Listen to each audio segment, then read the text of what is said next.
Cuando pensamos acerca de las Naciones Unidas, entonces pensamos exactamente en eso, en una organización política que lleva a las naciones a juntarse. Y eso suena como algo encomiable, elogiable. Y la pregunta ¿es todo lo que hay detrás de esto? Recuerden que a la Torre de Babel, Dios separó a las naciones. Ahora, si usted mira la sede de las Naciones Unidas en Nueva York, este es realmente un edificio bastante fascinante. Es un grande y el nombre Naciones Unidas fue inventado por el presidente de los Estados Unidos, Franklin D. Roosevelt, y se utilizó en la Declaración de las Naciones Unidas del enero del 1942, durante la Segunda Guerra Mundial, cuando representantes de 26 naciones se comprometieron con sus gobiernos para seguir luchando juntos contra lo que ellos llamaron las potencias del eje. Nombre interesante, potencias del eje. Hoy en día hay otro eje que se pelea y que se conoce como el eje del mal. ¿Han oído hablar de eso?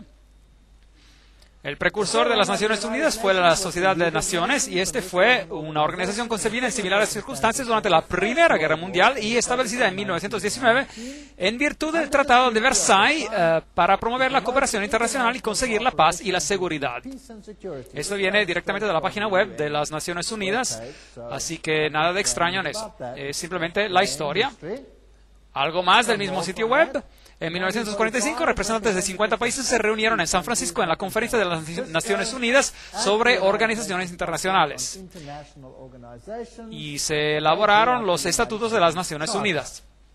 Y los delegados deliberaron sobre la base de las propuestas elaboradas por los representantes de China, la Unión Soviética, el Reino Unido y los Estados Unidos en Dumbarton Oaks, y Estados Unidos. Desde el mes de agosto hasta octubre de 1944, fue firmado el 26 de junio de 1945 por 50 países. Polonia no fue representada y firmó posteriormente, convirtiéndose en uno de los 51 Estados miembros originales. Así que comenzó a existir oficialmente el 24 de octubre de 1945, cuando los estatutos fueron ratificados por China, Francia, la Unión Soviética, el Reino Unido, los Estados Unidos y por la mayoría de los demás signatarios. Y cada 24 de octubre ellos celebran esta fundación de las Naciones Unidas. Ahora, echemos un vistazo a estos estatutos de las Naciones Unidas. Esta es una pieza muy interesante de la historia. Bueno, Arthur Balfour, ¿se acuerdan de ese nombre? Lo hemos usado antes. Él fue un miembro de los apóstoles de Hort. ¿Recuerdan al señor Hort? Este fue el profesor que ayudó a producir los textos griegos que cambiaron el énfasis de la Biblia y eliminaron de la palabra de Dios muchos de los aspectos del poder y de la soberanía de Jesucristo. Y los apóstoles fueron la sociedad secreta que funcionaba en ese tiempo, y Hort era un miembro, así como Arthur Balfour. Arthur fue también el presidente de la Sociedad para la Investigación Psíquica y pronto se convirtió en el primer ministro de Inglaterra y fue instrumental en la Primera Liga de las Naciones. Arthur Balfour fue este. Así que este primer ministro fue también, por supuesto, activo en la redacción original de los estatutos de la Sociedad de las Naciones, y mucho de su contenido formó la base de los estatutos de las Naciones Unidas. Él no solo dirigió la Sociedad para la Investigación Psíquica, teniendo sesiones de espiritismos en su casa, inició un grupo llamado también The Synthetic Society, la Sociedad Sintética, cuyo objetivo era de crear una religión mundial. Ese es un punto muy interesante a nivel histórico. Y él invitó a Frederick Myers de la Sociedad de Investigación Psíquica a unirse, y juntos crearon el preámbulo de todas las religiones. Y se incluye el dogma: los espíritus de los difuntos pueden comunicarse. Obviamente, si usted pertenece a ese tipo de sociedad, entonces eso es parte de la situación. Así que integrado allí había el deseo de juntar a todas las religiones. Ahora vamos a echar un vistazo a algunas de las figuras históricas de las Naciones Unidas. Alger Hiss, él se convirtió en el secretario general después de la creación de las Naciones Unidas, el 16 de abril de 1945. En la revista Time se lo llamó uno de los jóvenes brillantes del Departamento de Estado. Fueron Hiss y Joseph E. Johnson, que más tarde se convirtió en el secretario de los Bilderbergers. Así que tenemos a todas las sociedades secretas de nuevo, que escribió gran parte de los estatutos de las Naciones Unidas. Así que masones muy elevados, Bilderbergers, fueron responsables por esos estatutos.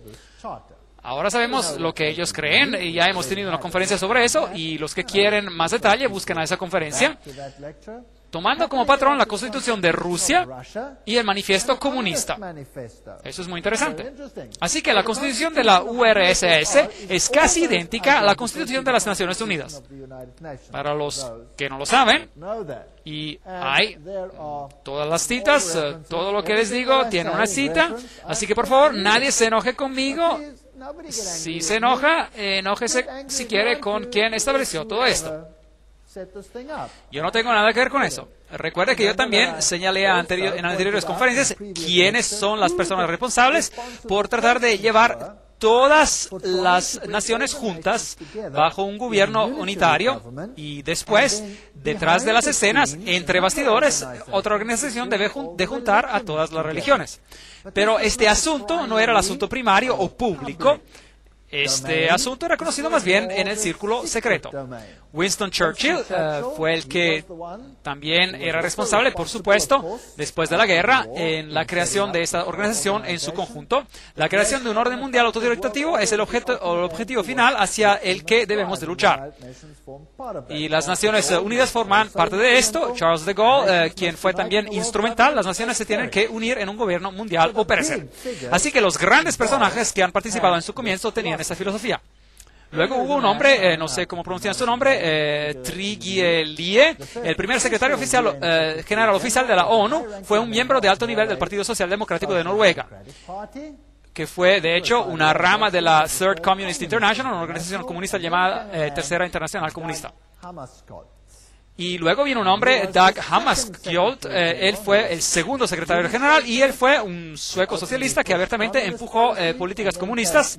Y luego vinieron U Thant, el tercero secretario general, y él era un marxista. Así que aquí se puede ver cómo la filosofía en el inicio fue programada. Ahora, quiero que entiendan que esto no se trata de un método para volverse anticapitalista, porque los Estados Unidos fue un signatario de los estatutos. Así que, ¿por qué los Estados Unidos firmarían algo que era evidentemente tan contrario a su propia filosofía? Bueno, si se acuerdan del principio hegeliano, donde dos puntos de vista opuestos se establecen en el mundo y ninguno de los dos es el que usted quiere lograr, lo que realmente queremos lograr es una síntesis entre los dos.